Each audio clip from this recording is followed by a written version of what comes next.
모든 채소는 몸에 좋다. 평생 그렇게 믿어왔습니다. 하지만 그 믿음이 제 아내의 신장을 무너뜨릴 뻔했습니다. 의사였던 저조차도 눈앞에서 벌어진 현실 앞에서 충격을 감출 수 없었습니다. 당뇨와 고혈압을 앓던 아내는 매일같이 건강하다 믿었던 채소들을 먹었습니다. 그런데 그 건강한 식탁이 사실은 염증을 키우는 불씨였던 겁니다. 병원 검사에서 드러난 수치들은 냉혹했고 수십 년 의사로 살아온 저를 무너뜨릴 만큼 충격적이었습니다. 그날 이후 저는 한 사람의 남편으로서 또 한 사람의 의사로서 제 신념을 뿌리째 흔드는 질문을 마주했습니다. 채소는 정말 모두 몸에 이로운가? 사람들은 흔히 채소라면 무조건 건강에 좋을 것이라고 생각합니다. 저 역시 그렇게 가르쳤고 믿었으며 환자들에게도 권했습니다. 그런데 제 아내의 사례는 그 믿음을 송두리째 깨뜨렸습니다. 의학 교과서 어디에도 자세히 쓰여 있지 않은, 그러나 환자들의 몸에서 실제로 일어나고 있던 채소의 양면성을 직면하게 된 것입니다.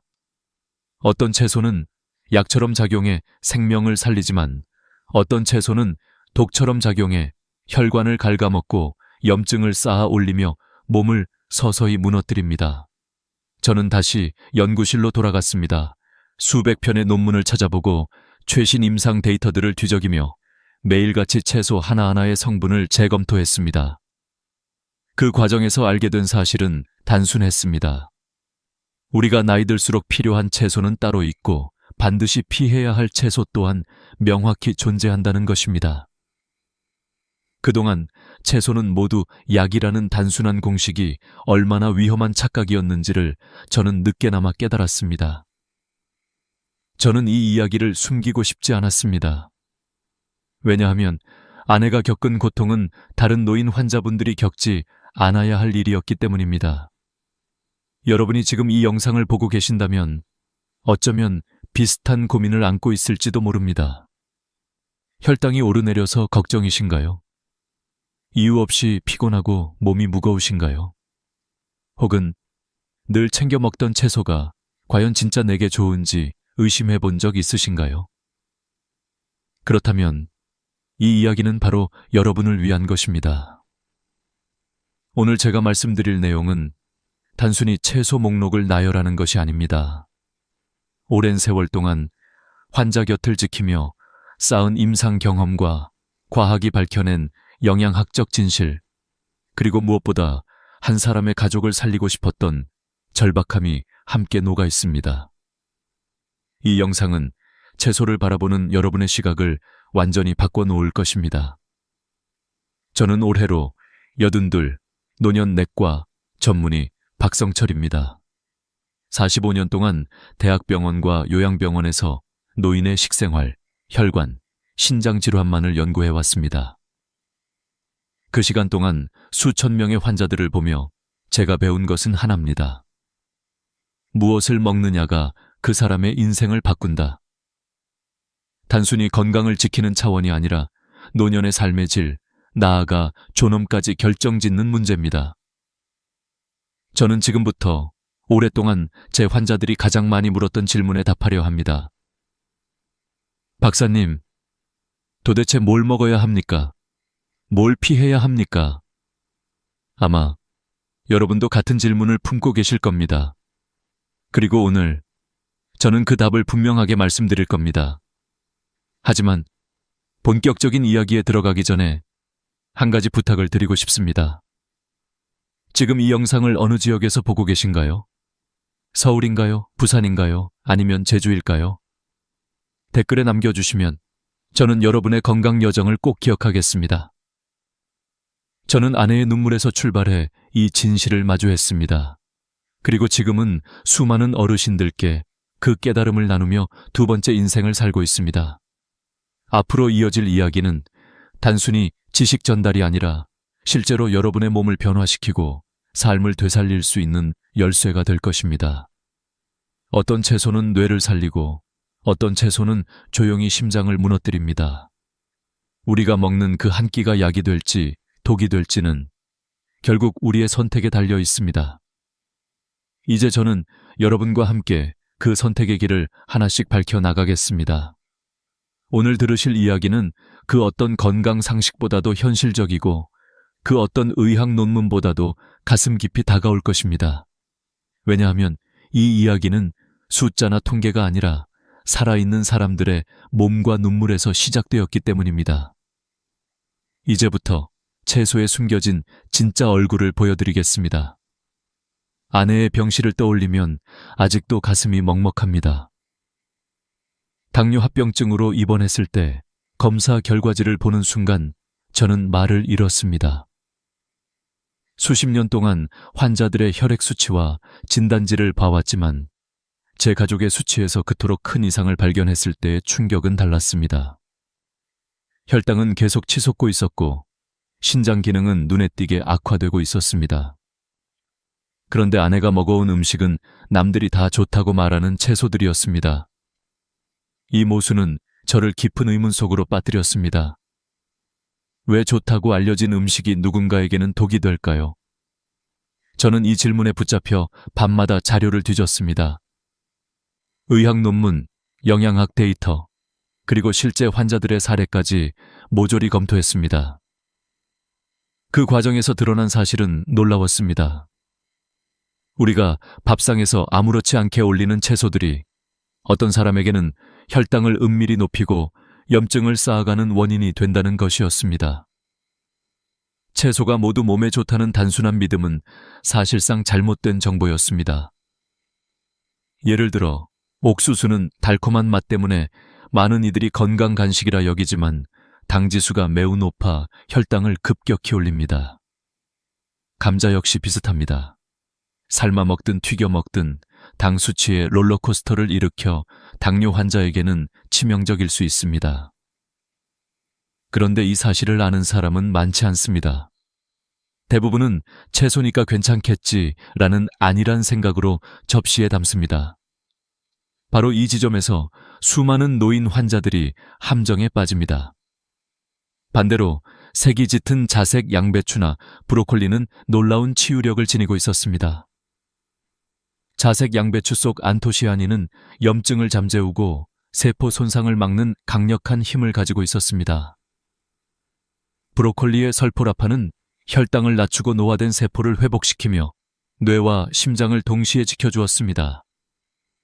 저는 이런 사실들을 다시금 확인하며 똑같은 채소라도 성분에 따라 효과가 천지 차이라는 점을 절실히 깨달았습니다. 저는 의사로서 늘 데이터와 지식을 믿었지만 이때는 마음 한구석에서 두려움이 엄습했습니다. 혹시 내가 지금껏 환자들에게 잘못된 조언을 해온 것은 아닐까? 이런 자책이 밀려왔습니다. 그러나 그 두려움은 곧 결심으로 바뀌었습니다. 늦었더라도 바로잡아야 한다. 제 아내의 사례를 시작으로 더 많은 어르신들이 같은 실수를 반복하지 않도록 알려야 한다. 저는 연구를 거듭하며 하나의 명확한 결론에 도달했습니다. 나이 들수록 우리의 몸은 더 취약해지고 음식의 영향은 배가 됩니다. 그렇기 때문에 무턱대고 채소라면 모두 좋다고 여겨서는 안 됩니다. 우리 몸에 맞는 채소를 골라야 하고 반대로 해로운 채소는 과감히 피해야 합니다. 이것은 단순한 영양 상식이 아니라 생존의 문제입니다. 여러분, 한번 생각해 보십시오. 매일 밥상에 오르는 음식이 사실은 몸속에 독을 쌓아가고 있다면 우리가 무심코 먹는 한 접시가 수년 뒤 심장마비나 심부전이라는 결과로 돌아온다면 이건 결코 과장이 아닙니다. 실제로 수많은 환자들이 그런 길을 걸어왔습니다. 그리고 그중 많은 이들이 저와 상담하며 이렇게 말했습니다. 박사님, 저는 그저 몸에 좋다고 해서 먹었을 뿐인데 왜 제 몸은 이렇게 아픈 걸까요? 그 질문은 저를 붙잡았고 결국 제가 이 영상을 찍는 이유가 되었습니다. 저는 오늘 이 자리에서 숨겨진 채소의 진실을 낱낱이 드러내고자 합니다. 우리의 몸은 단순하지 않습니다. 사람마다 대사 능력과 면역력, 혈관 상태가 다릅니다. 그렇기에 어떤 채소는 약이 되고 어떤 채소는 독이 됩니다. 이 간단하지만 무거운 진실을 받아들이는 순간 우리는 비로소 건강의 열쇠를 손에 쥐게 됩니다.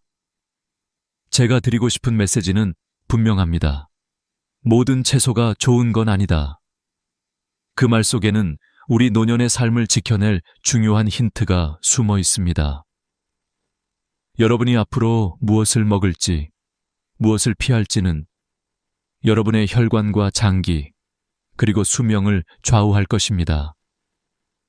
저는 그 길을 밝혀드리기 위해 이 자리에 있습니다. 이제부터는 실제 사례와 함께 어떤 채소들이 삶을 바꾸었는지를 보여드리겠습니다.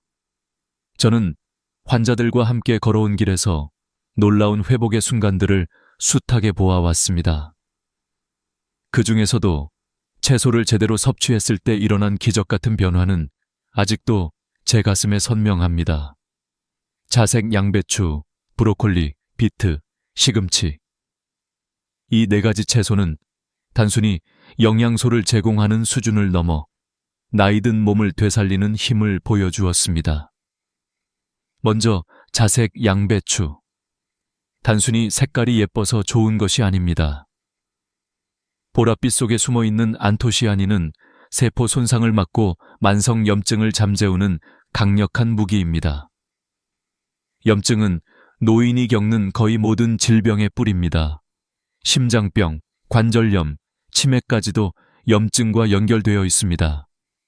그런데 자색 양배추를 꾸준히 섭취하면 몸속 불씨 같은 염증이 잦아들고 마치 오래된 벽돌집의 균열을 메우듯 신체가 다시 단단해집니다.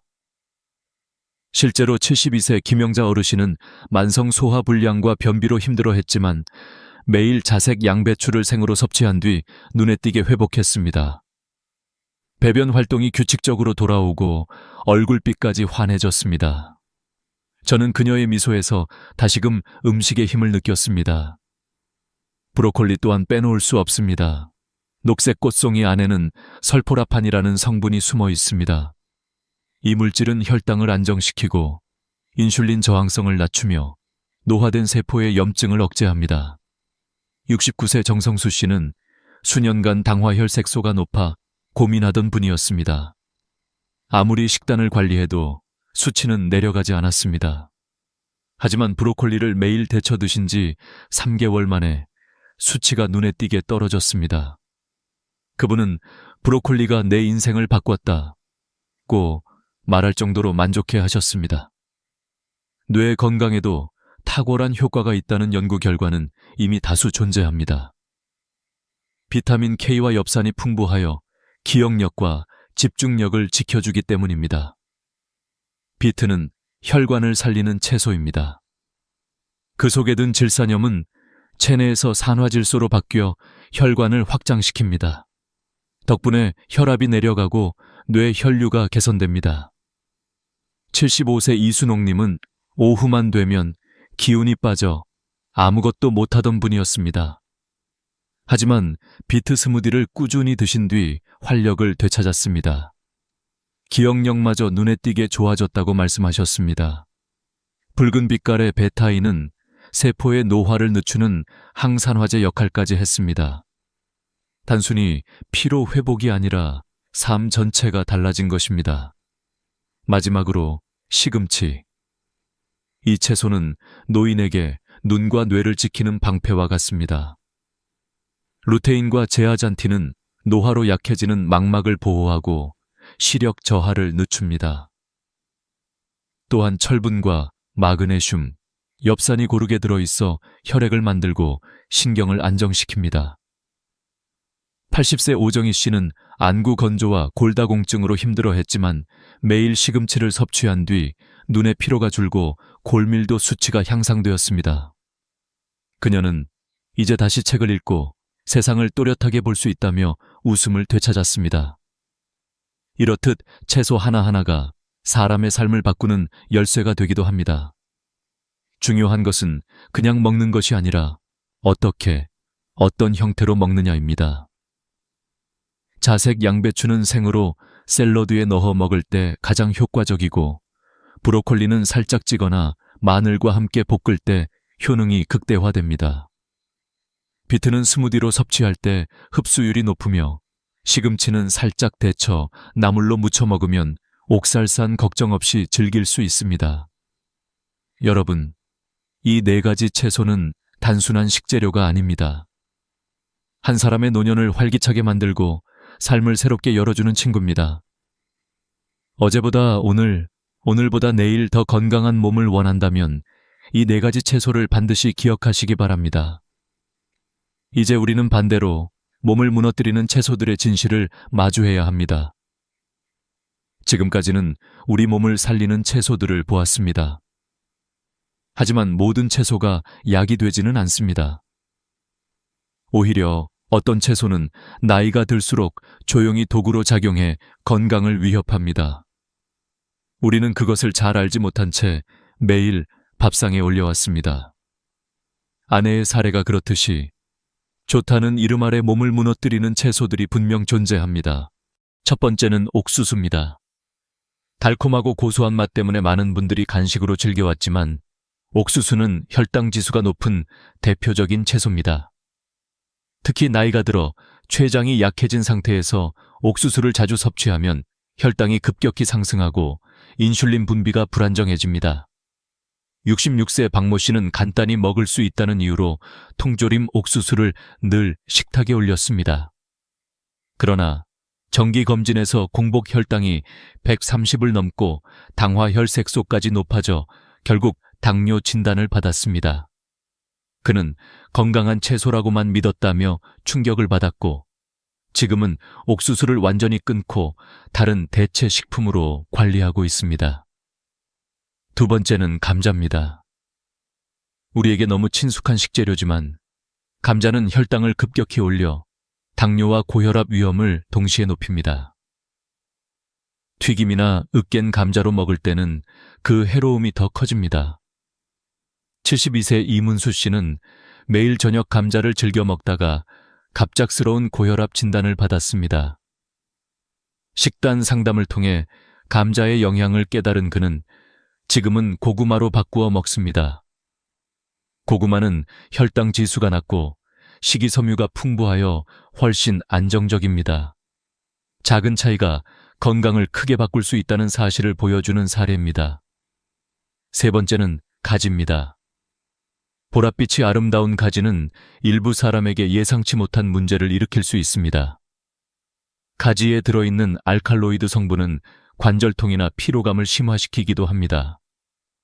실제로 68세 여성 환자는 관절염을 앓고 있었는데 가지 요리를 먹은 날이면 몸이 무겁고 통증이 심해졌습니다. 식단에서 가지를 줄이자 통증이 완화되는 것을 직접 경험했습니다. 게다가 가지에는 옥살레이트가 포함되어 있어 신장 기능이 약한 노인에게는 부담이 될 수 있습니다. 이처럼 몸에 좋다는 말만 믿고 섭취하다가는 오히려 고통을 키우는 결과를 맞을 수 있습니다. 네 번째는 통조림 토마토입니다. 겉으로 보기에는 신선한 토마토와 다를 것 없어 보이지만 통조림 내부의 코팅 성분인 BPA는 토마토의 산성과 반응해 음식에 섞여 나옵니다. 이 물질은 호르몬 교란을 일으키고 장기적으로 심혈관 질환과 부정맥을 악화시킬 수 있습니다. 70세 김현우 씨는 간편하다는 이유로 통조림 토마토 소스를 자주 사용했는데 어느 날 갑작스러운 부정맥 증상을 경험했습니다. 상담 끝에 BPA와 과도한 나트륨 섭취가 원인 중 하나일 수 있다는 사실을 알게 되었고, 이후 신선한 토마토로 직접 소스를 만들어 드시며 건강을 되찾았습니다. 여러분, 채소라고 해서 모두 안전하지는 않습니다. 옥수수와 감자처럼 혈당을 흔드는 채소, 가지처럼 특정 증상을 악화시키는 채소, 그리고 통조림 토마토처럼 보이지 않는 화학 물질이 스며드는 가공 채소까지. 이들은 나이가 들어갈수록 우리 몸을 더욱 무너뜨립니다. 중요한 것은 무조건 피하는 것이 아니라 자신의 몸 상태를 이해하고 선택하는 것입니다. 혈당이 불안정하다면 옥수수와 감자를 줄이고, 관절염이 있다면 가지를 조심해야 합니다. 또 가공식품 대신 신선한 재료를 선택하는 지혜가 필요합니다. 좋은 채소는 뇌와 심장을 지키지만 나쁜 채소는 조용히 몸을 갉아먹습니다. 우리는 늘 약과 독을 동시에 밥상 위에 올리고 있는 셈입니다. 그 차이를 아는 순간 건강의 주도권은 여러분의 손에 들어옵니다. 이제 저는 과학과 실제 경험을 바탕으로 어떻게 하면 이 채소들의 영양을 올바르게 구분하고 적용할 수 있는지 말씀드리겠습니다. 나이가 들수록 음식이 단순한 영양 그 이상의 의미를 지니게 됩니다. 그 한 끼가 혈관의 운명을 바꾸고 신장의 수명을 결정하며 삶의 활력을 되찾아주기도 합니다. 그렇기 때문에 저는 임상 현장에서 과학적 데이터와 실제 경험을 결합해 환자들에게 설명해 왔습니다. 오늘 이 자리에서도 여러분께 같은 방식으로 말씀드리고자 합니다. 먼저 혈당 관리입니다. 미국 당뇨학회에서 발표한 자료에 따르면 혈당 지수 GI가 높은 식품은 2형 당뇨 발생 위험을 최대 40%까지 높일 수 있습니다. 옥수수와 감자가 대표적입니다. 단순히 배부름을 채우는 음식 같지만 반복적인 혈당 스파이크는 췌장을 지치게 하고 결국 인슐린 저항성을 악화시킵니다. 실제로 저희 병원에 오셨던 70대 환자 중 상당수가 채소니까 괜찮다며 감자나 옥수수를 자주 드시다 당뇨 합병증에 시달렸습니다. 반대로 브로콜리와 자색 양배추 같은 채소는 혈당을 안정화시키는 효과가 과학적으로 입증되어 있습니다. 설포라판과 안토시아닌이 인슐린 민감도를 높이고 세포 염증을 줄이는 역할을 하기 때문입니다. 혈압과 혈관 건강도 빼놓을 수 없습니다. 영국 옥스퍼드 대학의 연구에서 비트를 꾸준히 섭취한 그룹은 평균 수축기 혈압이 7mmHg 이상 낮아졌습니다. 단순히 숫자가 내려간 것 이상의 의미가 있습니다. 혈압이 낮아도 뇌졸중 위험은 약 14%, 심장마비 위험은 약 9% 줄어든다는 데이터가 있습니다. 저와 함께 생활 습관을 바꾼 이순옥님이 기억력과 활력을 되찾은 것도 단순히 기분이 좋아진 차원이 아니라 뇌혈류 개선이라는 과학적 근거 위에서 설명할 수 있는 일입니다. 눈 건강에 있어서도 마찬가지입니다. 루테인과 제아잔틴이 풍부한 시금치는 망막을 보호합니다. 미국 국립안연구소 NIH의 발표에 따르면 이 두 성분은 노인성 황반 변성의 진행을 25% 이상 늦추는 효과가 있습니다. 실제로 오정희 씨가 시금치를 꾸준히 먹고 다시 책을 읽을 수 있게 된 것은 단순한 체험담이 아니라 과학적 뒷받침이 있는 사실입니다.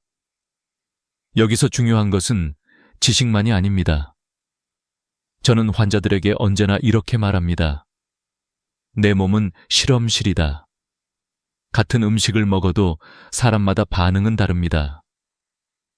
그렇기 때문에 데이터를 이해하는 동시에 자신의 몸의 변화를 세심하게 살펴야 합니다. 어떤 음식을 먹은 뒤 유독 피로가 심해지거나 관절이 뻣뻣해지거나 혹은 혈당이 쉽게 오르내린다면 그것이 바로 몸의 경고입니다. 가지가 어떤 이에게는 문제가 되듯 개인의 반응은 과학만으로 설명되지 않는 영역까지 존재합니다. 저는 의사로서 과학을 믿습니다. 하지만 남편으로서, 아버지로서, 또 한 사람의 인간으로서 저는 경험을 더 믿습니다. 논문에서 확인한 수치와 환자들의 몸에서 일어난 변화가 일치할 때 그 순간 비로소 확신이 생깁니다. 그리고 그 확신을 여러분께 전달하는 것이 지금 제 사명입니다. 여러분도 한번 스스로에게 물어보십시오. 나는 어떤 채소를 믿고 먹어왔는가? 그리고 그 결과 내 몸은 어떻게 반응했는가? 이 질문에 솔직하게 답하는 순간 건강을 지키는 첫걸음이 시작됩니다. 좋은 채소를 선택하는 것은 단순히 식단 관리가 아니라 자기 몸을 존중하는 행위입니다. 반대로 나쁜 채소를 무심코 섭취하는 것은 스스로를 해치는 일과 다르지 않습니다. 이제까지 말씀드린 것은 단순한 이론이 아닙니다. 혈액검사 수치로, MRI 영상으로, 그리고 환자들의 웃음으로 증명된 사실입니다. 여러분의 선택은 곧바로 수치로, 건강으로, 삶의 질로 이어집니다. 저는 여러분이 더 이상 채소는 모두 좋다는 막연한 믿음에 머무르지 않기를 바랍니다. 그 대신 과학과 경험이 말해주는 진실을 따르길 바랍니다. 이제 마지막으로 제가 살아온 인생과 의사로서의 여정을 통해 얻은 가장 큰 교훈을 나누고자 합니다. 저는 80이 넘은 지금도 매일 아침 병원 노트를 펼칩니다. 수십 년간 수많은 환자들을 보며 얻은 결론은 단순하지만 무겁습니다. 당신이 먹는 것이 곧 당신의 내일을 만든다. 젊을 때는 잘 몰랐습니다.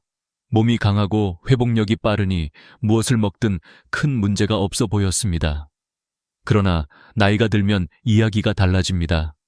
똑같은 음식을 먹어도 몸은 더 크게 반응합니다. 좋은 음식은 약처럼 힘을 주지만 나쁜 음식은 독처럼 병을 불러옵니다. 아내의 신장 수치를 보며 느낀 충격은 제 인생의 전환점이었습니다. 그때 저는 깨달았습니다. 지식만으로는 부족하다. 사랑하는 이를 살리고 싶다면 진짜 진실을 찾아야 한다. 그 마음이 저를 다시 공부하게 만들었고 결국 이렇게 여러분 앞에 서게 만들었습니다. 저는 이제 더 이상 단순히 의사가 아닙니다. 여러분과 같은 길을 걷는 동행자이자 먼저 걸어온 사람으로서 제 경험을 나누고 있을 뿐입니다.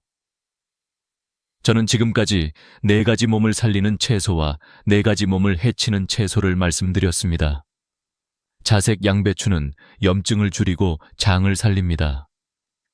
브로콜리는 혈당을 조절하며 심장과 뇌를 지켜줍니다. 비트는 혈관을 확장시켜 혈압을 낮추고 활력을 되찾아줍니다. 시금치는 눈과 뇌, 그리고 혈액을 살리는 보물 같은 채소입니다. 반대로 옥수수와 감자는 혈당을 무너뜨리고 가지는 관절과 신장을 괴롭히며 통조림 토마토는 화학물질과 나트륨으로 우리 몸을 갉아먹습니다. 그러나 이 모든 사실보다 더 중요한 교훈이 있습니다. 그것은 바로 음식은 곧 처방이라는 것입니다.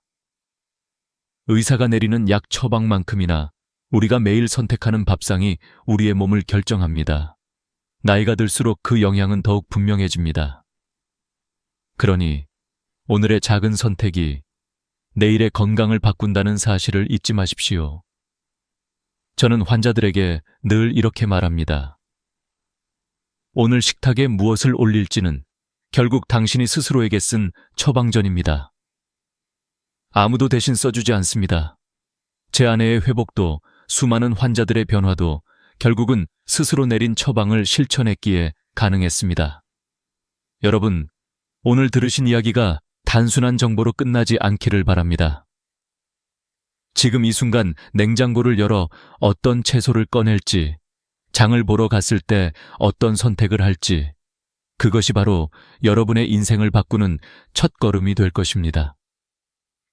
저는 이 긴 여정을 먼저 걸어온 사람으로서 여러분께 진심으로 말씀드립니다.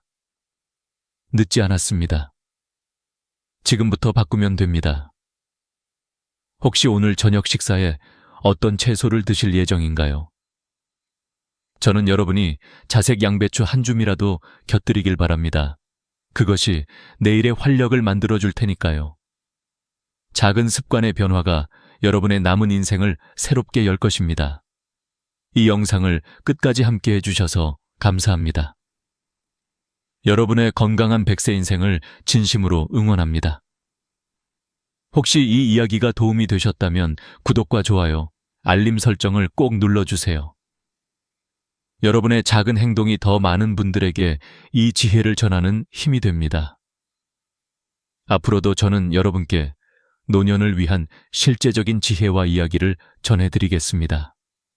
함께 걸어가며 더 건강한 내일을 만들어 갑시다. 오늘도 건강한 선택 잊지 마십시오. 여러분 평생 하루 3번 양치를 열심히 지켜오셨나요? 아마 대부분 고개를 끄덕이실 겁니다.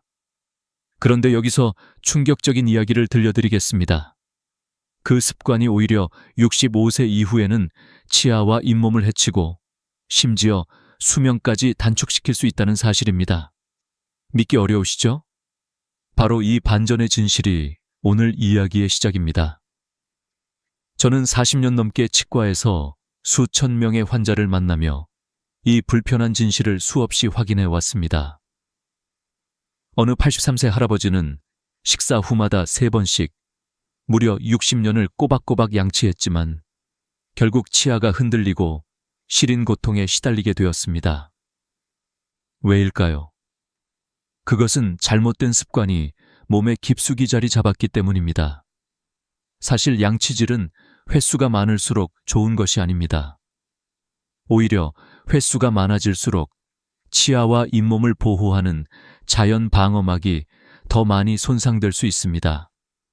의학적 연구에 따르면 65세 이상 어르신이 하루 3번 이상 양치할 경우 잇몸이 내려가는 속도가 2배 이상 빨라진다고 보고되었습니다. 단단했던 잇몸 조직은 나이가 들며 20대 때보다 약 40% 이상 얇아지고 약해지는데 여기에 3번씩 강하게 문지르는 습관이 더해지면 결국 치아 뿌리가 드러나고 통증이 시작됩니다. 어르신들 중에는 나는 매일 3번, 아니 4번도 닦았다고 자부하시는 분들이 많습니다. 하지만 그 결과는 늘 기대와 반대였습니다. 너무 열심히 했기에 오히려 손해를 본 것이지요. 이 역설적인 상황은 마치 지나친 운동이 관절을 망가뜨리는 것과도 같습니다. 적당히 그리고 올바르게 하는 것이 핵심입니다. 저는 환자들에게 늘 이렇게 말합니다. 치아는 많이 닦는다고 지켜지는 것이 아니라 제대로 닦아야 오래 간다. 이 대목에서 여러분께 질문을 던지고 싶습니다. 지금 손으로 잇몸을 살짝 눌러보세요. 불편함이 느껴지시나요? 혹은 치아가 예전보다 길어 보이시나요? 그렇다면 이미 잇몸이 후퇴하고 있다는 신호입니다. 실제로 65세 이상 어르신의 80%가 이런 잇몸 후퇴를 경험합니다. 이는 단순한 미관 문제가 아니라 치아를 잃게 되는 첫 단계입니다. 저는 76세 환자의 사례를 기억합니다. 그는 매일 3번, 무려 5분씩 치아를 닦으며 나는 누구보다 치아에 충실했다고 자부했습니다. 그러나 그의 구강을 살펴보니 뿌리가 드러나 차가운 물조차 마실 수 없는 상태였습니다. 연구 결과도 그의 사례를 뒷받침했습니다. 강한 칫솔질은 잇몸을 빠르게 손상시키고 시린 증상을 악화시킨다는 것입니다. 하지만 여기서 중요한 메시지가 있습니다. 늦지 않았다는 것입니다. 잘못된 습관을 고치는 순간 회복은 시작됩니다. 저의 또 다른 환자는 평생 하루 1번, 아침에만 부드럽게 닦았지만 여전히 튼튼한 치아를 유지하고 있었습니다. 이 대조적인 사례는 우리에게 분명한 교훈을 줍니다. 바로 양치의 핵심은 횟수가 아니라 방법이라는 사실입니다. 그렇다면 어떻게 해야 할까요? 첫째, 초극세모 칫솔을 사용해야 합니다. 이는 일반 칫솔보다 훨씬 부드러워 잇몸을 보호해줍니다. 둘째, 강하게 밀어내듯 문지르지 말고 45도 각도로 원을 그리듯 닦아야 합니다. 저는 환자들에게 달걀 껍데기를 닦는 느낌이라고 설명합니다. 껍데기를 세게 밀면 금이 가듯 잇몸도 마찬가지입니다. 셋째, 하루 2번, 한 번에 2분을 넘기지 않는 것이 중요합니다. 오래 닦는다고 더 깨끗해지지 않습니다. 여러분이 이 3가지를 기억한다면 지금까지의 잘못된 습관을 바로잡을 수 있습니다. 그리고 그 변화는 생각보다 빠르게 나타납니다. 실제로 제 환자 중 한 분은 이 방법을 실천한 지 6개월 만에 잇몸 출혈이 멈추고 시린 증상이 절반 이상 줄었다고 고백했습니다. 평생 3번 양치라는 오래된 상식이 이제는 올바른 2번 양치라는 새로운 진실로 바뀌어야 할 때입니다. 여러분, 오늘부터는 하루 3번 양치 대신 하루 2번 정확한 방법으로 양치해보세요.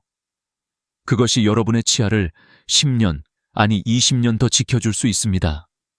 무엇보다 중요한 것은 아직 늦지 않았다는 사실입니다. 나이와 상관없이 올바른 습관을 시작하는 순간 건강한 미소는 다시 돌아옵니다. 잇몸이 먼저 닳는다는 사실은 많은 분들이 간과하는 부분입니다. 대부분의 어르신들은 치아만 신경 쓰지만 실제로 먼저 무너지는 것은 잇몸입니다. 치아가 길어 보이는 이유도 치아가 자란 것이 아니라 잇몸이 내려간 것이지요. 이 잇몸 후퇴는 단순히 미관의 문제를 넘어서 치아 뿌리를 외부에 노출시키고 결국은 치아 상실로 이어집니다. 저는 진료실에서 한 70대 부부를 만난 적이 있습니다. 남편은 하루 3번 이상 칫솔질을 꼼꼼하게 해왔는데 잇몸이 내려가 차갑거나 뜨거운 것을 먹을 때마다 심한 통증을 호소했습니다.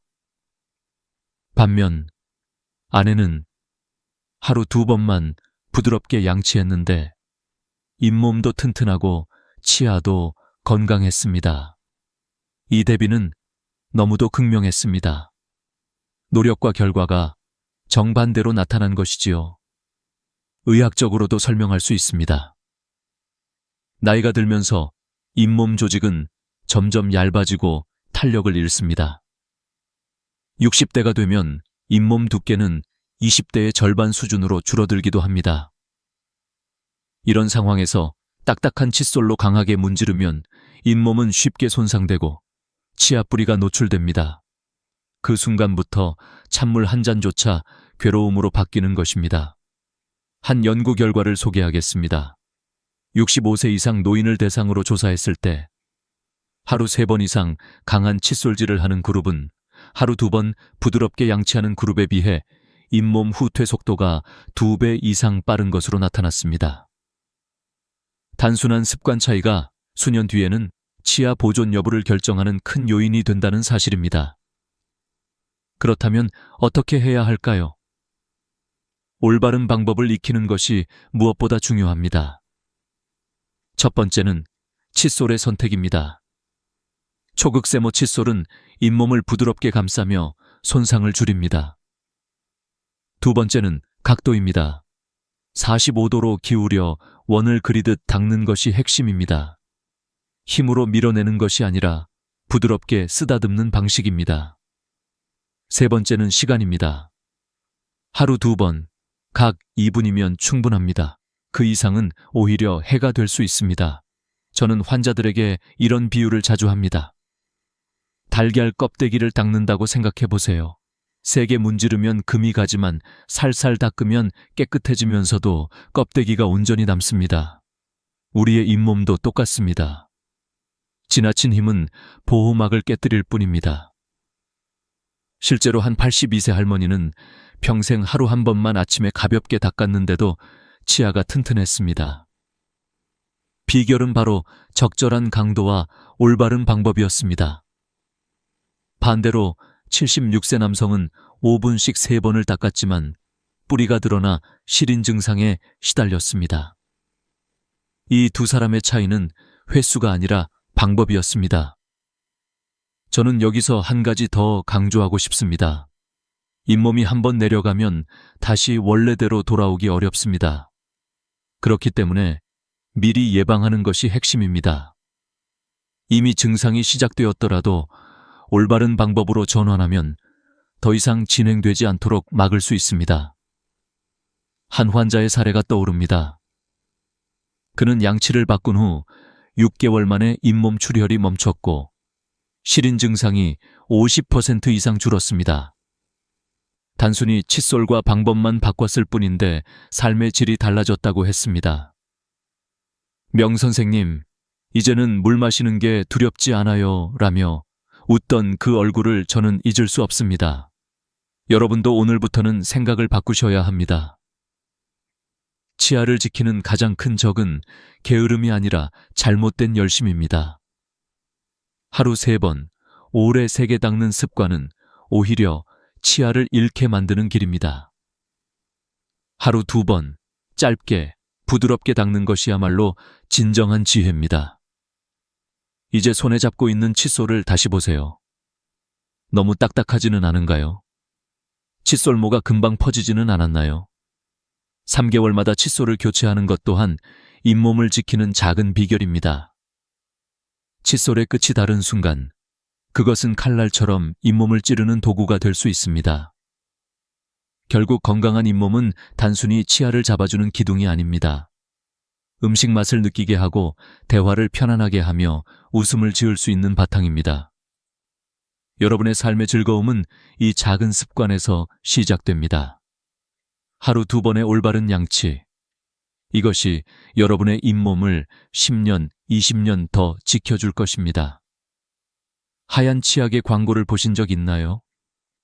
환하게 웃는 모델이 미소를 지으며 이 치약만 쓰면 하얀 치아가 됩니다 라고 말합니다.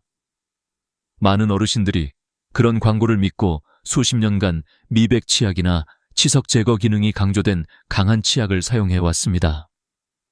그런데 충격적인 사실은 그 치약이 오히려 범랑지를 깎아내고 치아를 더 약하게 만든다는 점입니다. 저는 79세 김영자 할머니의 사례를 떠올립니다.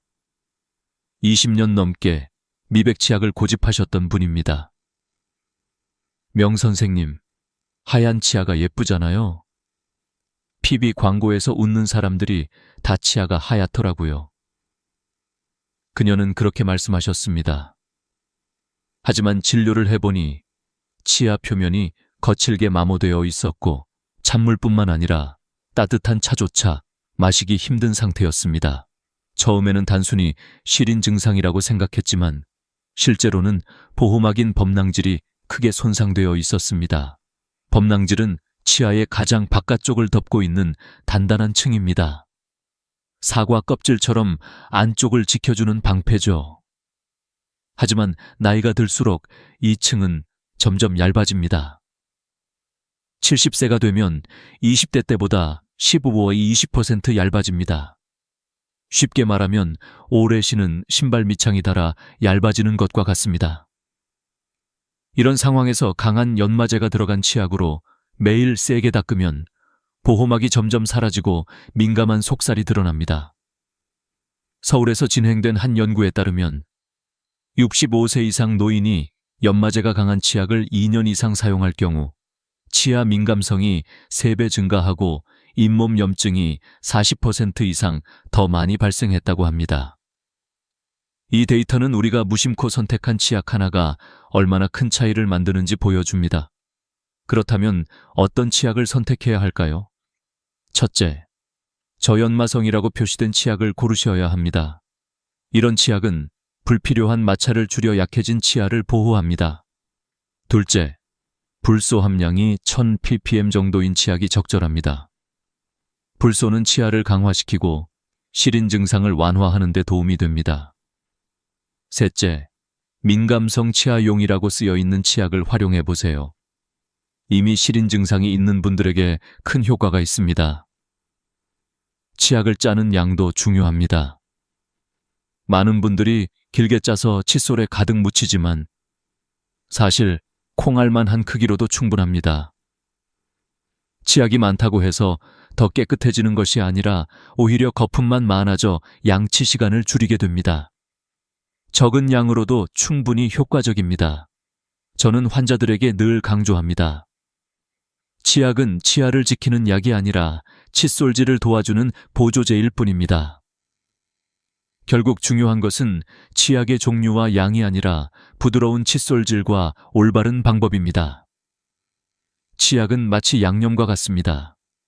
아무리 좋은 양념이라도 재료를 태워버리면 소용이 없습니다. 또 하나 주의할 점은 지나치게 자극적인 맛의 치약입니다. 강한 민트 향이나 화학 성분이 많은 치약은 순간적으로 상쾌한 느낌을 주지만 장기적으로는 잇몸과 점막을 자극할 수 있습니다.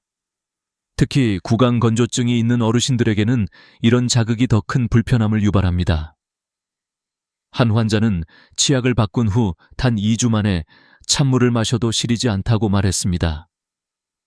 작은 변화가 큰 차이를 만든 것이죠. 우리는 늘 큰 치료나 비싼 약을 찾아 나서지만 실제로는 치약 하나 바꾸는 것만으로도 삶의 질이 달라질 수 있습니다. 여러분의 치약은 지금 어떤가요? 혹시 강령 미백, 치석 제거라는 문구만 보고 선택하지는 않으셨나요? 오늘 영상이 끝나면 바로 치약을 확인해 보세요. 저연마성, 불소 함량, 민감성이라는 3가지 키워드만 기억하면 됩니다. 이 작은 체크리스트가 여러분의 치아를 지켜줄 것입니다. 이제 우리는 알게 되었습니다. 치약은 단순히 하얀 미소를 만드는 화장품이 아니라 인생의 후반기를 건강하게 살아가기 위한 도구라는 사실을요. 잘못된 선택은 고통으로 이어지고 올바른 선택은 미소로 이어집니다. 여러분이 내일 아침에 어떤 치약을 집어드느냐에 따라 앞으로 10년간의 식사가 달라질 수 있습니다.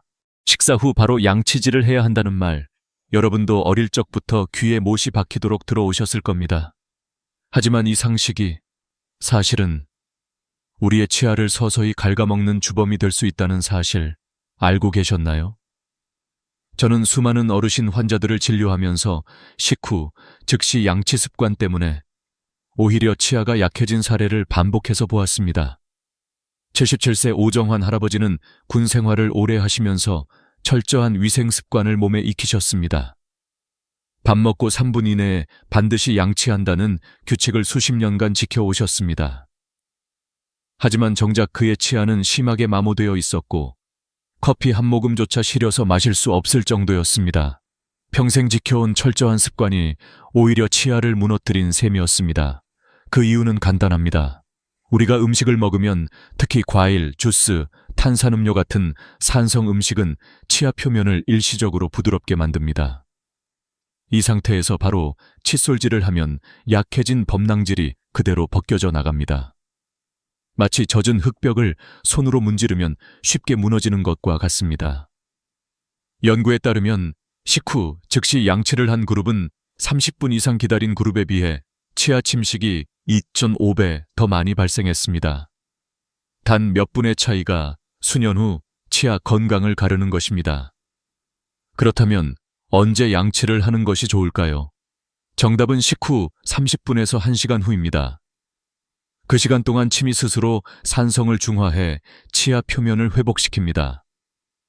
만약 기다리는 것이 불편하다면 그 대신 물이나 무설탕차로 입을 헹구는 것만으로도 충분히 도움이 됩니다. 실제로 많은 환자들이 이 작은 습관을 실천하고 나서 치아 시림이 현저히 줄었다고 말씀하셨습니다. 저는 어르신들에게 이렇게 조언합니다. 식사와 양치를 연결하지 마시고 아침 기상 후와 자기 전에 2번만 고정하세요. 이렇게 하면 생활이 훨씬 단순해지고 치아도 더 오래 건강하게 유지됩니다. 물론 특별히 음식이 입안에 오래 남는 경우라면 불소가 포함된 구강 세정액으로 가볍게 헹구는 것도 좋은 대안이 됩니다. 여기서 한 가지 더 중요한 사실을 말씀드리겠습니다. 산성 음식은 생각보다 우리 일상에 흔합니다. 오렌지 주스, 사과, 와인, 심지어 김치까지도 산성을 띱니다. 이런 음식을 먹고 곧바로 양치하는 것은 치아를 깎아내는 것과 다름없습니다. 따라서 산성 음식을 드신 뒤에는 반드시 충분한 시간을 두셔야 합니다. 한 환자분은 이렇게 말씀하셨습니다. 선생님, 평생 밥 먹자마자 양치 안 하면 견딜 수 없었어요. 그런데 이제 30분만 기다리니 훨씬 편안합니다. 그의 치아는 몇 달 만에 시림이 줄고 통증 없는 생활을 되찾았습니다. 단순한 습관의 변화가 삶을 바꾼 것입니다. 여러분, 지금 고개를 끄덕이고 계시지요? 아마도 식후 즉시 양치를 당연하게 여겨왔던 분들이 많을 겁니다. 그러나 오늘부터는 생각을 바꾸셔야 합니다. 치아를 오래 지키는 길은 빠른 양치가 아니라 기다림입니다. 기다림이야말로 치아를 위한 최고의 선물입니다. 제가 강조하고 싶은 것은 이것입니다. 양치는 생활의 규칙이 아니라 과학의 원리에 맞추어야 한다는 점입니다. 단순히 빨리 닦아야 한다는 옛날식 습관에 머물지 말고 몸의 원리를 이해하고 그에 맞게 조정해야 합니다. 이렇게 할 때 진정한 치아 건강을 얻을 수 있습니다. 오늘부터는 밥을 먹고 나서 시계를 보세요. 최소 30분, 가능하다면 1시간 뒤에 칫솔을 드는 습관을 만들어 보세요. 그 작은 인내심이 10년 뒤 여러분의 치아를 지켜줄 것입니다. 여러분, 혹시 입이 자주 마르고 갈증이 심해지신 적이 있으신가요? 나이가 들어서 그렇겠지 하고 대수롭지 않게 넘기시는 분들이 많습니다. 하지만 구강 건조는 단순한 노화 현상이 아니라 충치와 잇몸 질환, 심지어 전신 건강까지 흔드는 심각한 신호일 수 있습니다. 저는 진료실에서 구강 건조 때문에 삶의 질이 무너진 환자들을 수없이 보았습니다. 85세 최영수 할아버지는 음식 맛이 잘 안 나고 입안이 늘 바싹 마른다며 저를 찾아오셨습니다. 검사해보니 충치가 7개나 생겼고 곰팡이 감염까지 동반되어 있었습니다. 원인은 당뇨병 약물이었습니다. 약물 조정을 하고 생활 습관을 바꾼 뒤 증상이 완화되자 식사량이 늘고 영양 상태도 크게 좋아졌습니다. 이처럼 구강 건조는 단순히 불편함이 아니라 건강 전반에 영향을 주는 문제입니다. 왜 구강 건조가 노년층에서 특히 위험할까요? 첫째, 침은 입안을 촉촉하게 하는 것 이상의 역할을 합니다. 침에는 항균 성분이 들어있어 세균 증식을 억제합니다. 둘째, 침은 음식을 부드럽게 씹고 삼키도록 돕고 소화의 첫 단계를 담당합니다. 그런데 65세 이후에는 침의 분비량이 2030% 감소합니다.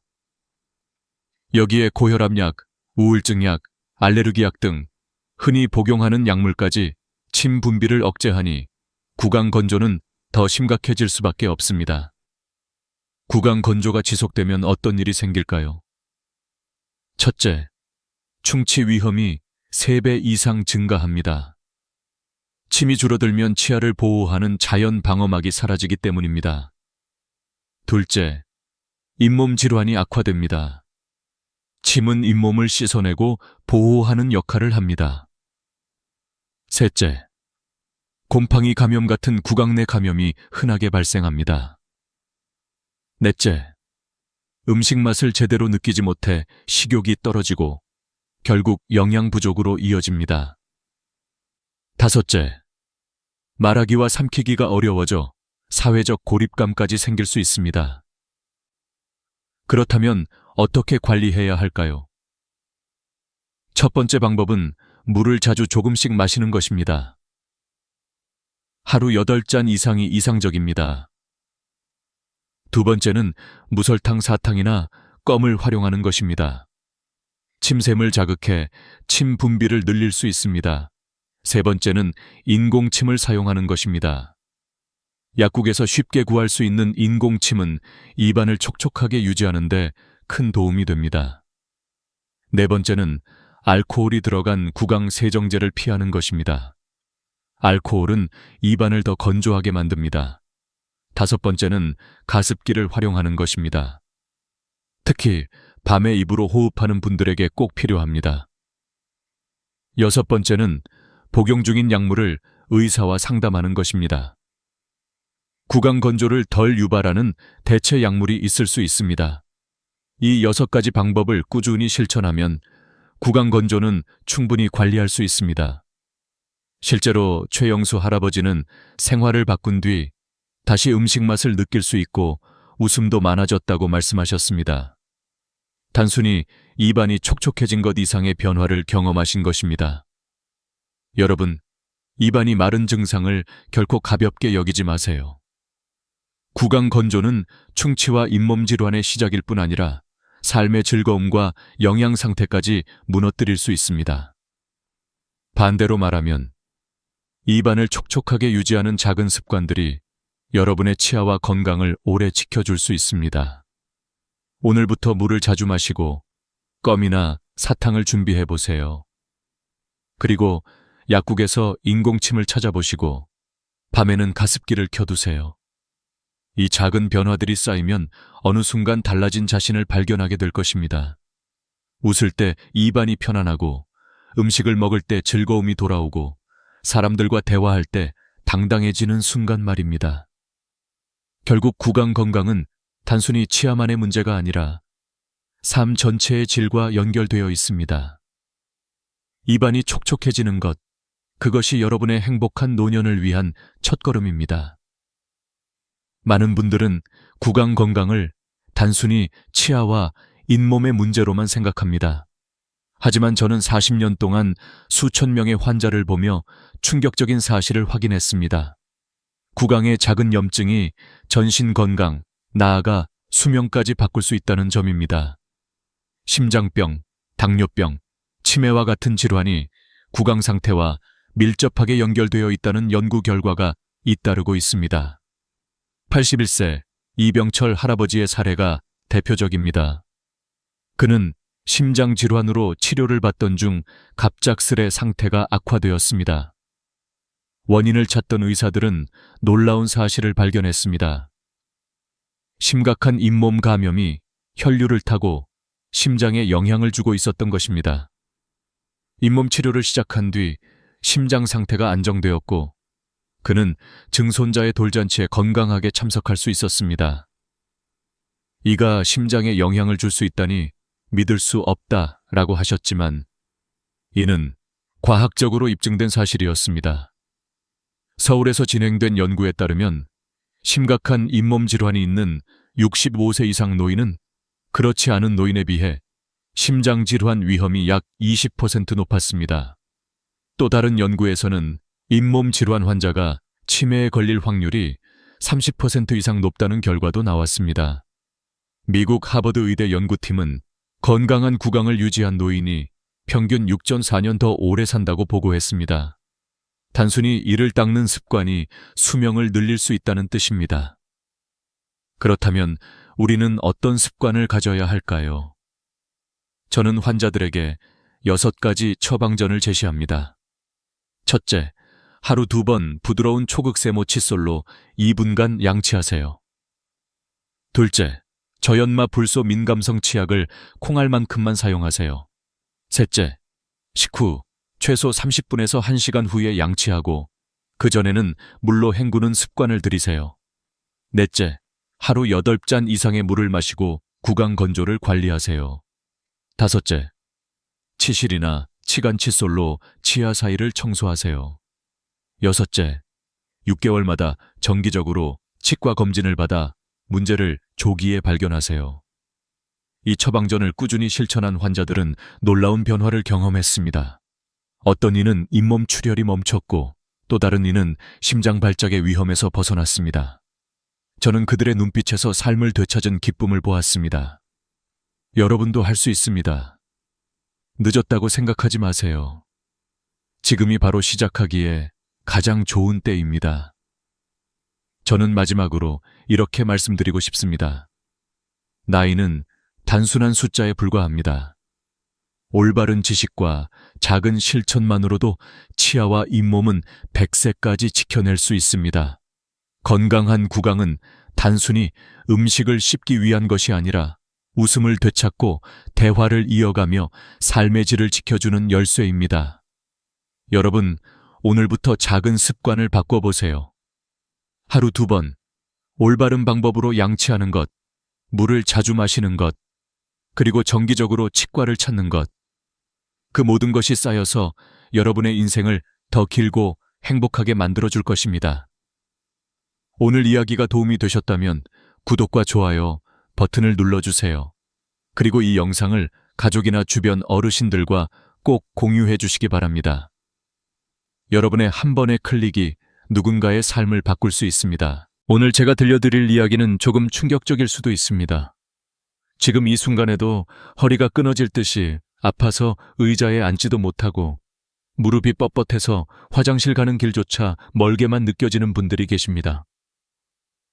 어떤 분은 새벽에 통증 때문에 잠에서 벌떡 깨어 이불을 움켜쥐고 눈물을 흘립니다. 병원에 가야 한다는 걸 알지만 차편도 없고 몇 번이나 치료를 받아도 좋아지지 않는다는 두려움 때문에 발걸음이 떨어지지 않습니다. 여러분, 혹시 이런 경험이 있으신가요? 이 순간에도 심장이 덜컥 내려앉는 공포와 외로움이 몰려오지 않습니까? 바로 오늘 제가 나누고자 하는 이야기는 그 절망의 벽 앞에서 다시 희망을 찾은 사람들의 이야기입니다. 허리와 무릎의 통증은 단순히 나이가 들어서라는 한마디로 설명될 수 있는 게 아닙니다. 어떤 분은 40대에 이미 계단을 오르내리기 힘들어하고 어떤 분은 80세가 넘어도 정정하게 산길을 걸어 다닙니다. 차이는 무엇일까요? 왜 어떤 이는 약과 주사를 맞아도 낫지 않고 어떤 이는 작은 생활 습관 하나로 삶이 뒤바뀔까요? 바로 그 비밀을 파헤쳐 보겠습니다. 먼저 한 장면을 떠올려 보세요. 시골 마을 좁은 골목길, 아흔을 바라보는 한 할머니가 지팡이를 의지해 천천히 걸어가고 있습니다. 그러나 몇 걸음도 못 가 다시 허리를 움켜쥐고 서 있습니다. 아이고, 또 무릎이... 숨을 몰아쉬며 한숨을 내쉽니다. 옆집 아주머니가 다가와 부축해주지만 속으로는 이러다 결국 수술해야 하는 거 아닐까 하는 불안이 쌓입니다. 이런 모습, 여러분도 어디선가 본 적이 있을 겁니다. 하지만 충격적인 사실은 바로 여기서 시작됩니다. 많은 분들이 믿고 있는 것과 달리 우리가 느끼는 통증의 자리는 문제의 근원이 아닐 수 있다는 것입니다. 무릎이 아픈데 정작 원인은 종아리나 발바닥에서 비롯될 수 있습니다. 허리가 끊어질 듯 아픈데 사실은 고관절 옆 근막이 굳어져서 생긴 결과일 수 있습니다. 그래서 수십 년 동안 주사만 맞고 약만 먹다가 결국 수술대에 오르는 분들이 이렇게 많습니다. 원인을 잘못 짚었기 때문입니다. 여기서 저는 한 가지 질문을 던지고 싶습니다. 만약 단 3분의 시간이 있다면, 그 3분으로 여러분의 통증을 줄일 수 있다면 여러분은 그 방법을 믿어보시겠습니까? 단순히 희망 고문이 아닙니다. 실제로 수많은 어르신들이 3분의 기적을 경험했고 저는 그 생생한 증언들을 직접 들었습니다. 예를 들어 어떤 할아버지는 이렇게 말씀하셨습니다. 선생, 나는 이제 무릎 때문에 평생 못 걷는 줄 알았네.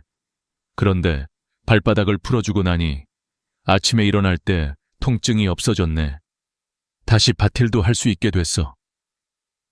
이 고백은 단순한 개인적 체험이 아닙니다. 우리 몸의 구조적 연결과 회복 메커니즘이 작동한 결과입니다. 그렇습니다. 오늘 이 영상은 단순히 허리와 무릎의 통증을 풀어주는 몇 가지 요령을 소개하는 게 아닙니다. 수많은 사람들의 삶을 바꾸고 나아가 여러분의 남은 생애를 건강하게 설계할 수 있는 출발점이 될 수 있습니다. 단순한 치료가 아니라 새로운 시선과 용기입니다. 여러분이 지금 앉아 계신 의자에서 또는 누워 계신 침대에서 단 몇 분의 시간을 투자하면 수십 년 동안 쌓여온 통증의 고리를 끊어낼 수 있습니다.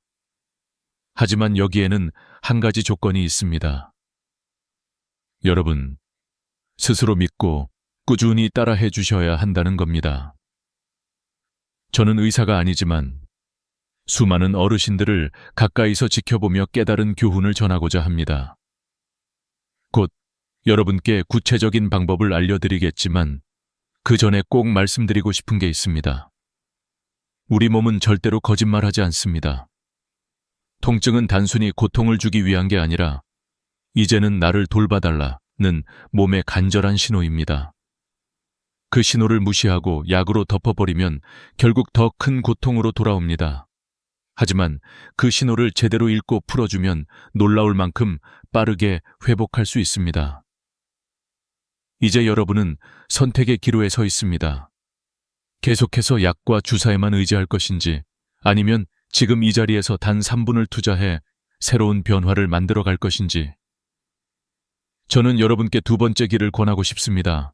왜냐하면 저는 이미 수많은 기적의 순간을 목격했기 때문입니다. 곧이어 저는 실제 사례들을 들려드리며 여러분이 더욱 믿음을 가질 수 있도록 하겠습니다. 허리와 무릎의 고통으로 집 안에만 갇혀 있던 분들이 어떻게 다시 세상 밖으로 나와 웃을 수 있었는지 그 놀라운 전환점을 함께 만나보겠습니다. 한 마을의 이야기를 들려드리겠습니다. 경북 깊은 산골에 사는 김말순 할머니는 올해 75입니다. 젊을 때는 밭일을 누구보다도 부지런히 했던 분인데 어느 날부터인가 무릎이 뻣뻣하게 굳어져 계단을 내려갈 때마다 비명을 질렀습니다. 처음에는 파스 붙이면 괜찮아지겠지 했습니다. 그러나 시간이 흐르면서 단순한 파스나 약으로는 전혀 효과가 없었습니다. 결국 병원에 갔지만 돌아온 건 퇴행성 관절염이라는 진단과 반복되는 주사뿐이었습니다. 할머니, 이건 나이 드셔서 어쩔 수 없는 겁니다. 의사의 짧은 말은 칼처럼 차갑게 느껴졌습니다. 할머니는 집으로 돌아오는 길에 속으로 이렇게 중얼거렸습니다. 내가 정말 평생 이렇게 지팡이에 의지해 살아야 하나. 며칠 뒤 옆집 아줌마가 저를 소개해 주었습니다. 진료소라고 하기엔 소박한 작은 방, 약장 하나와 의자 몇 개뿐이었지만 할머니는 마지막 희망처럼 문을 두드렸습니다. 그날 저는 할머니의 발바닥을 만져보았습니다. 깜짝 놀랄 만큼 딱딱하게 굳어 있었습니다. 할머니는 전혀 느끼지 못하고 계셨습니다. 나이가 들면 발바닥의 감각이 무뎌지기 때문입니다. 저는 아주 간단한 방법을 알려드렸습니다. 할머니, 집에서 매일 저녁 5분만 골프공으로 발바닥을 굴려보세요. 할머니는 반신반의했습니다. 아니, 발이랑 무릎이 무슨 상관이야. 그러나 다른 방법이 없었으니 해보기로 했습니다. 일주일 뒤 할머니는 환하게 웃으며 다시 찾아왔습니다. 선생, 기적이 일어났어요. 20년 만에 아침에 일어나는데 무릎이 안 아팠어. 텃밭에도 나갈 수 있었고 손녀 손잡고 동네 한 바퀴도 돌았어. 이 고백은 그 자리에 있던 사람들 모두의 눈시울을 붉히게 만들었습니다. 또 다른 이야기. 올해 80이 된 윤영철 할아버지는 15년 동안 무릎 통증에 시달렸습니다. 무릎이 아파 밤에 뒤척이다가 새벽마다 한숨을 쉬곤 했습니다. 병원에서는 늘 같은 말만 했습니다. 퇴행성입니다. 약 드시고 주사 맞으셔야 합니다. 결국엔 수술을 고려하셔야 해요. 윤 할아버지는 수술 이야기가 나올 때마다 마음이 무너졌습니다. 내 나이에 수술이라니 그게 과연 옳은 선택일까?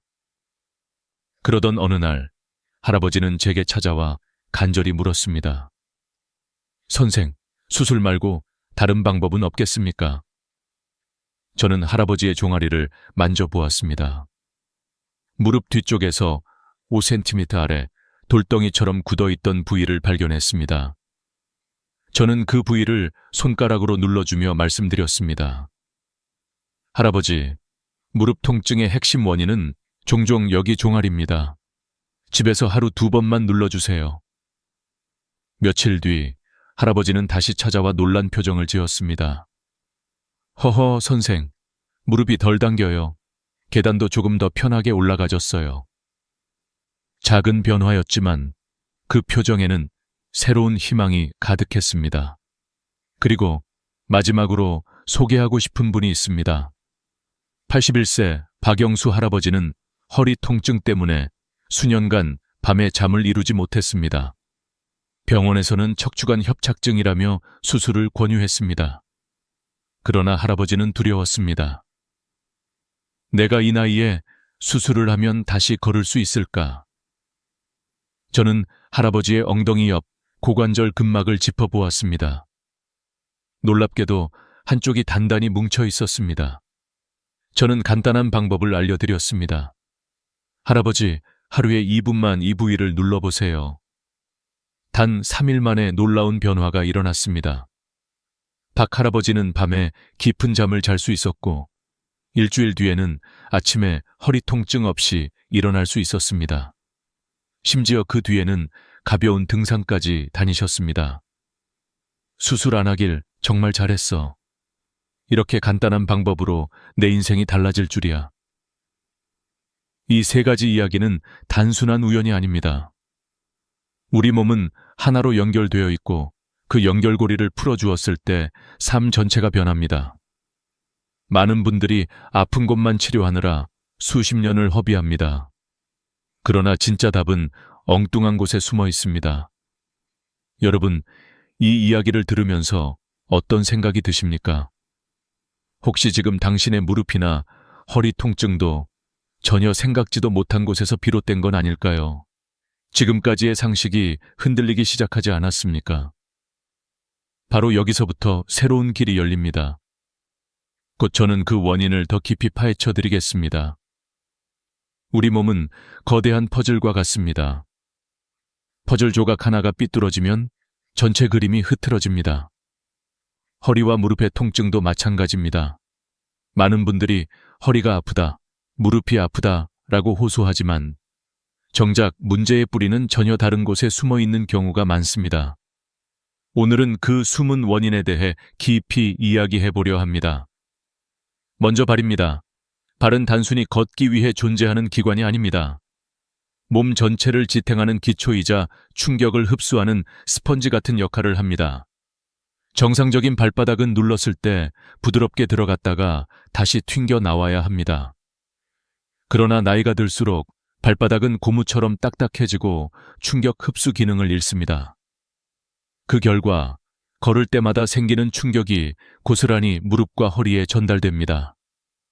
실제로 정형외과 연구에 따르면 60세 이상 환자의 70% 이상이 발바닥 아치의 탄성을 잃고 있다는 보고가 있습니다.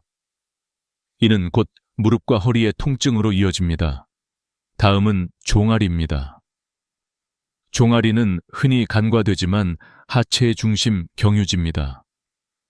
발에서 올라오는 힘, 무릎을 지나 허리로 이어지는 힘이 모두 종아리를 거쳐갑니다. 그런데 이곳 근육이 돌처럼 굳어버리면 무릎 관절은 당겨지고 허리까지 압박을 받습니다. 서울의 한 대학병원 연구에서는 무릎 관절 통증 환자의 절반 이상에서 종아리 근육 경직이 동반된다는 결과를 발표했습니다. 이처럼 종아리는 단순한 근육이 아니라 허리와 무릎 건강의 교차로입니다. 마지막은 고관절 옆 근막입니다. 근막은 우리 몸 전체를 감싸고 있는 얇은 막으로 오렌지를 둘러싼 하얀 껍질과 비슷합니다. 고관절 옆 근막이 뭉치면 골반이 틀어지고 그로 인해 허리까지 휘어집니다. 이는 단순한 불편함이 아니라 척추 디스크나 협착증 같은 심각한 질환으로 이어질 수 있습니다. 실제로 미국 보건 통계에 따르면 70세 이상 허리 통증 환자의 상당수가 고관절 주변 근막 이상을 동반하고 있다고 합니다. 이제 여러분께 질문을 드리겠습니다. 지금까지 여러분은 어디를 치료받아 오셨습니까? 아픈 무릎에만 주사를 맞고 허리에만 약을 발라오지 않으셨습니까? 그러나 몸은 그렇게 단순한 구조가 아닙니다. 마치 건물의 기초가 무너지면 위층 벽까지 갈라지듯 발과 종아리, 고관절은 서로 연결되어 있습니다. 어느 한 곳이 무너지면 다른 곳도 함께 무너집니다. 저는 수많은 환자들을 보면서 한 가지 확신을 가지게 되었습니다. 통증이 느껴지는 곳은 원인이 아닐 수 있다. 허리가 아프면 허리만, 무릎이 아프면 무릎만 치료하는 것은 마치 물이 새는 집에서 물자국만 닦는 것과 같습니다. 근본적인 원인을 찾지 않으면 문제는 끝없이 반복됩니다. 여기서 중요한 사실 하나를 더 말씀드리겠습니다. 세계보건기구 WHO에 따르면 노년기 통증 환자의 60% 이상이 만성질환으로 분류됩니다. 그러나 이 중 절반 이상은 생활 습관과 근육, 근막 관리로 충분히 개선될 수 있다고 보고되어 있습니다. 즉, 수술이나 약물 치료가 유일한 해법이 아님을 의미합니다. 저는 이 지점을 강조하고 싶습니다. 우리가 놓치고 있는 것은 약이나 수술이 아니라 몸의 연결을 풀어주는 작은 습관입니다. 매일 단 몇 분의 마사지, 매일 조금씩의 관리가 쌓이면 수십 년의 통증을 이길 수 있습니다. 여러분의 발, 종아리, 고관절을 점검해 보십시오. 아마도 지금 느끼는 허리와 무릎 통증의 열쇠가 그곳에 숨어 있을 것입니다. 곧 이어서 저는 이 세 가지 부위를 구체적으로 어떻게 풀어야 하는지 가장 효과적인 방법을 단계별로 안내해 드리겠습니다. 놀라울 만큼 간단하지만 제대로만 하면 분명히 변화를 경험하게 될 것입니다. 이제부터는 실제로 통증을 줄이는 세 가지 핵심 방법을 구체적으로 알려드리겠습니다. 이 방법은 단순히 제가 만들어낸 요령이 아닙니다. 수많은 어르신들이 직접 실천해보고 효과를 경험한 방법입니다. 의학적으로도 근막 이완과 혈류 개선에 큰 도움이 되는 원리입니다. 단 3분이면 충분합니다. 지금부터 하나씩 따라 해보시기 바랍니다. 첫 번째는 발바닥 아치 마사지입니다. 많은 분들이 무릎이 아프면 무릎을, 허리가 아프면 허리를 주무릅니다. 그러나 몸의 기초는 발입니다. 발이 틀어지면 무릎과 허리가 연쇄적으로 무너집니다. 그래서 저는 늘 이렇게 말씀드립니다. 발부터 풀어주세요. 방법은 간단합니다. 양말을 벗고 의자에 편하게 앉습니다. 골프공 하나를 발바닥 아래에 두고 아치의 중심을 기준으로 앞뒤로 천천히 굴립니다. 어디가 유난히 딱딱하게 아프거나 찌릿한 곳이 느껴진다면 그곳이 오늘 풀어야 할 포인트입니다. 멈춰서 5초간 지그시 눌러주고 다시 앞뒤, 좌우로 굴려줍니다. 총 1분이면 충분합니다.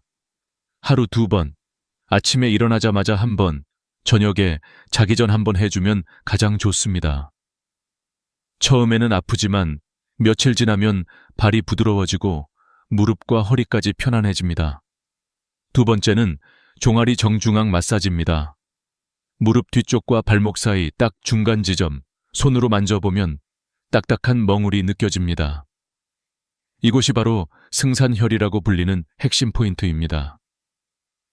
의자에 앉아 양손의 검지와 중지를 이용해 중앙선을 따라 5초씩 부드럽게 눌러주세요. 통증이 느껴지는 곳이 있다면 원을 그리듯 문지르거나 10초 정도 눌러줍니다. 무릎 뒤에서 발목 방향으로 손으로 감싸 쓸어내리듯 마사지하는 것도 효과적입니다. 하루 2번, 3일만 해보시면 달라집니다. 계단을 오를 때 무릎이 꺾이던 느낌이 사라지고 허리가 덜 뻐근해집니다. 종아리는 하체의 연결고리입니다. 무릎과 허리가 동시에 아프신 분들은 반드시 이 부위를 확인해 보셔야 합니다. 세 번째는 고관절 옆 근막 마사지입니다. 바지 주머니에 손을 넣는 위치, 바로 엉덩이와 허벅지가 만나는 지점입니다. 누르면 아픈 멍울이 잡히는데 이것이 허리 통증의 진짜 원인일 수 있습니다. 편하게 바닥에 누워 무릎을 살짝 구부리고 발을 바닥에 붙입니다. 손끝으로 엉덩이 옆 골반뼈 바깥쪽을 눌러보세요. 아픈 지점을 찾았다면 그곳을 지그시 누르며 원을 그리듯 문지릅니다. 하루 2채 3분, 양쪽 번갈아가며 풀어주세요. 처음에는 세게 누를 필요가 없습니다. 아, 바로 이거구나 하는 느낌이 올 것입니다. 이 부위가 풀리면 다리 전체가 시원해지고 허리 통증까지 줄어듭니다. 심지어 디스크나 협착증으로 고생하시는 분들도 큰 변화를 경험할 수 있습니다. 저는 수많은 환자분들에게 이 세 가지 방법을 알려드렸고 실제로 70~80%의 통증이 줄어드는 사례를 수도 없이 보았습니다. 어떤 할머니는 이렇게 말씀하셨습니다. 선생, 이 간단한 마사지가 어떻게 이렇게 큰 힘이 있는지 모르겠어요. 수십 년간 못 걷던 내가 다시 걸어요. 이 말은 단순한 감탄이 아닙니다. 우리 몸이 스스로 회복할 수 있다는 증거입니다. 중요한 건 꾸준함입니다. 하루 이틀 해보고 효과 없다고 포기하면 아무 소용이 없습니다. 최소 3주는 해야 합니다. 우리 몸의 근막은 오랜 세월 동안 굳어왔습니다. 그걸 풀어주려면 시간이 필요합니다. 그러나 분명히 변화는 옵니다. 아침에 일어날 때 허리가 덜 뻣뻣하고 계단을 내려올 때 무릎이 덜 걸립니다. 이것이 바로 희망의 신호입니다. 여러분, 이 세 가지 방법은 단순한 요령이 아니라 삶을 바꾸는 열쇠입니다. 약이나 수술이 아닌 스스로의 손으로 통증을 다스리는 지혜입니다. 이제 여러분도 직접 실천해 보십시오. 곧이어 저는 이 작은 습관이 어떻게 기적 같은 변화를 만들어내는지 실제 사례들을 더 깊이 들려드리겠습니다. 기적은 거창한 데서 일어나지 않습니다. 아주 작은 변화에서 시작됩니다. 저는 수많은 어르신들을 만나면서 그 사실을 눈으로 확인했습니다. 병원에서 수술밖에 길이 없다고 했던 분들이 단 3분의 습관으로 삶을 바꾸는 장면을 지켜봤습니다. 그 이야기를 지금 들려드리겠습니다. 74세 박영자 할머니는 오랫동안 허리와 무릎 통증 때문에 집 밖을 나가지 못했습니다. 처음에는 지팡이를 짚고 다녔지만 점점 악화되어 결국 전동 휠체어를 타야 했습니다. 그런데 불행은 거기서 끝나지 않았습니다. 어느 날 좁은 골목길에서 휠체어가 멈추지 않아 벽에 부딪히며 큰 사고를 당했습니다. 그 충격으로 팔까지 부러져 병원 신세를 져야 했습니다. 의사는 이렇게 말했습니다. 이제는 휠체어도 위험합니다. 집에서만 생활하세요. 할머니는 절망에 빠졌습니다. 내가 평생 집안에 갇혀 살아야 하나. 그러나 이웃의 소개로 저를 만나면서 새로운 길이 열렸습니다. 저는 할머니께 3가지 마사지를 알려드렸습니다. 발바닥, 종아리, 고관절 옆, 근막. 할머니는 처음에는 반신반의했습니다. 하지만 다른 방법이 없었기에 시도했습니다. 놀랍게도 단 일주일 만에 아침에 일어날 때 허리 통증이 줄어들었습니다. 2주 뒤에는 지팡이를 짚고 집 앞마당을 걸을 수 있었고 3주째에는 지팡이 없이 동네 슈퍼까지 다녀왔습니다.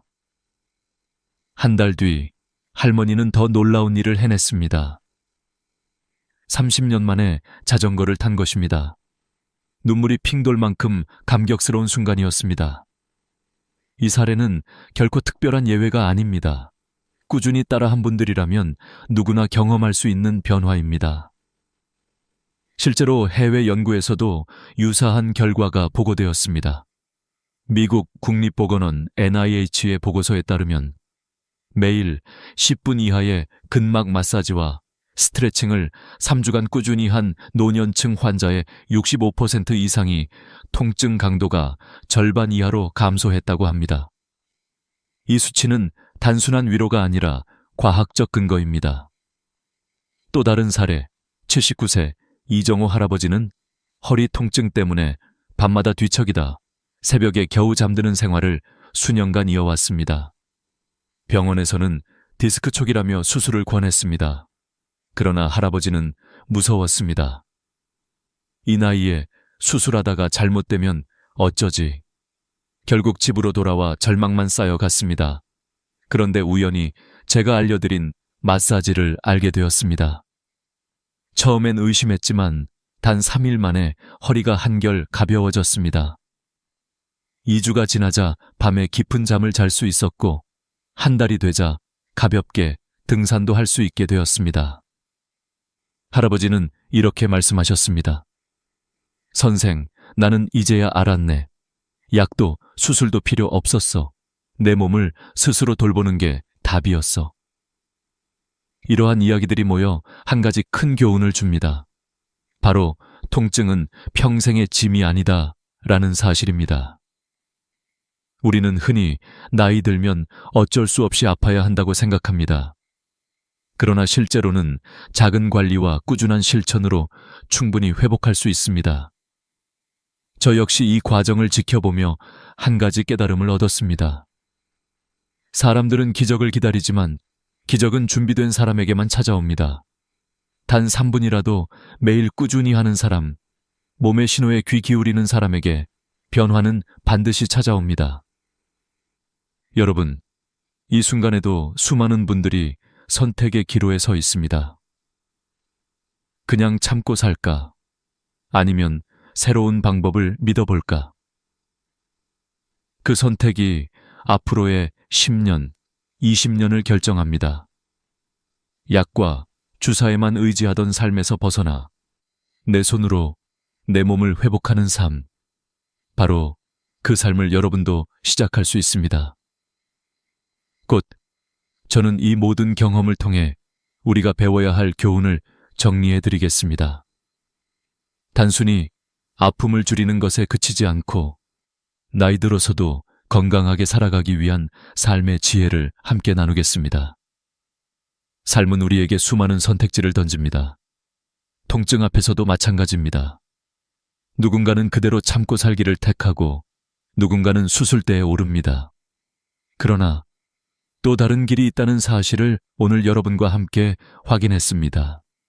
그것은 바로 내 몸을 내 손으로 돌보는 길입니다. 허리와 무릎의 통증은 단순히 나이 때문이 아닙니다. 몸의 연결이 무너지고 근막이 굳어지면서 생긴 결과입니다. 그 연결을 풀어주면 수십 년 동안 나를 괴롭혔던 통증도 눈 녹듯 사라질 수 있습니다. 실제로 수많은 어르신들이 발바닥을 굴리고 종아리를 눌러주고 고관절 옆 근막을 풀어주는 단순한 습관으로 새로운 삶을 찾았습니다. 여기서 우리는 한 가지 중요한 교훈을 얻을 수 있습니다.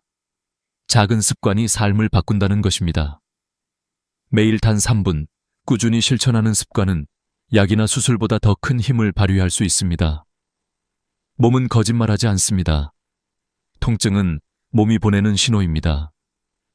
그 신호를 무시하지 않고 귀 기울일 때 우리는 나이와 상관없이 회복할 수 있습니다.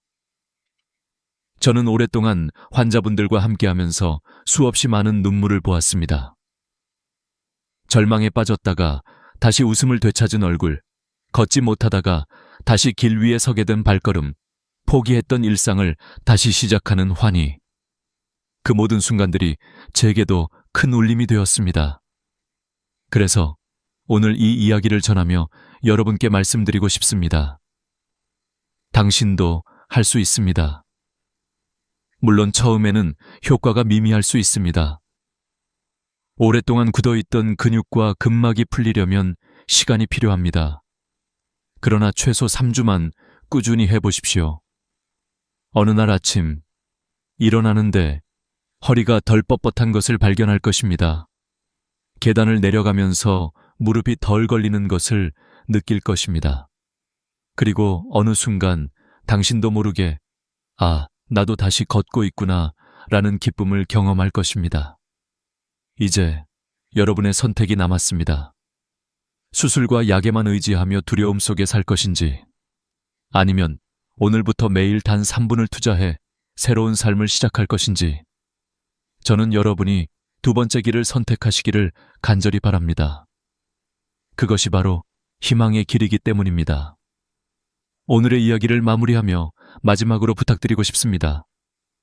이 영상이 도움이 되셨다면 꼭 구독과 좋아요를 눌러주세요. 그리고 주변에 허리와 무릎 통증으로 힘들어하는 분들이 계시다면 함께 공유해주세요. 작은 나눔이 누군가의 인생을 바꿀 수 있습니다. 여러분, 통증 없는 삶, 다시 웃을 수 있는 삶은 결코 멀리 있지 않습니다. 오늘 이 자리에서 지금 이 순간부터 시작할 수 있습니다. 저는 앞으로도 여러분과 함께 더 많은 지혜와 경험을 나누며 건강한 노후를 응원하겠습니다. 그러니 놓치지 않도록 채널을 꼭 구독해주세요. 다음에 또 감동적인 이야기를 들려드리겠습니다. 감사합니다.